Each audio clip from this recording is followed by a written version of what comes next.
even get to cross.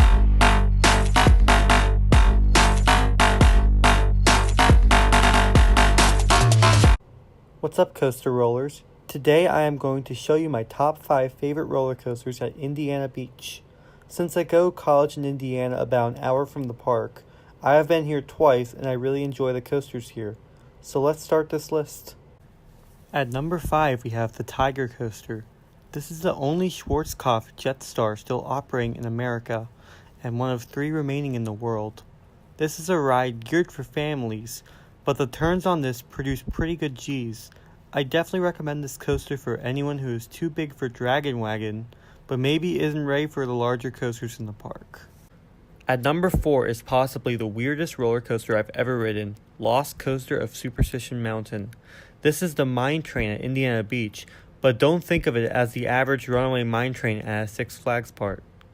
This mine train has 2 cars, and in each car 2 seats face backwards and the other 2 face forwards, all while you are sitting in a metal cage.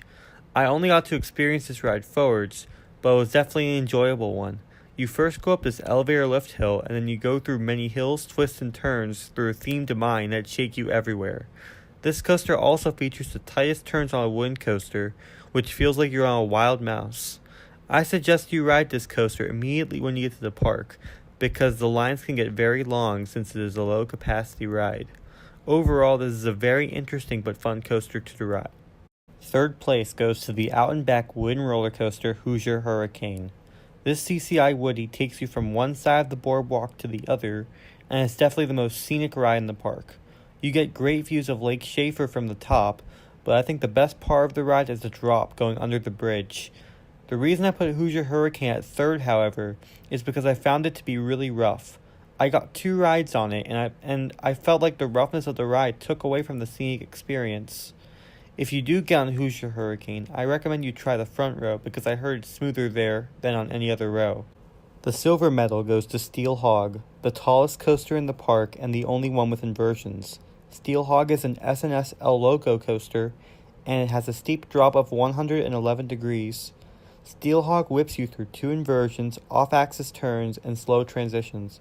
I enjoyed Steel Hog, but the restraints felt kind of uncomfortable, so that's why I'm leaving it at number 2. And now we come to number 1. By far the best coaster at Indiana Beach is Cornball Express. When I first came to Indiana Beach, I thought Steel Hog and Hoosier Hurricane would be the best coasters there, but boy, I was surprised by the CCI Woody. It produces some fantastic airtime with the buzz bars, and there are lots of near-miss elements, especially going underneath the metal structure by the lake. The back row is the prime seat on this coaster, as you get whipped over the first drop like crazy. It kind of gives me a GCI drop vibe. This is one of my favorite coasters I've ridden of all time, and it is definitely my favorite coaster at Indiana Beach. And that wraps up my list. I hope you enjoyed the top 5 roller coasters at Indiana Beach. Be sure to like, comment, and subscribe to this channel. Go vote in my poll for the best launch coaster in the description below, and go ask me a question for my Q&A session coming out tomorrow by simply commenting on any question you have for me. I'll see you again for my next list, and keep coasting.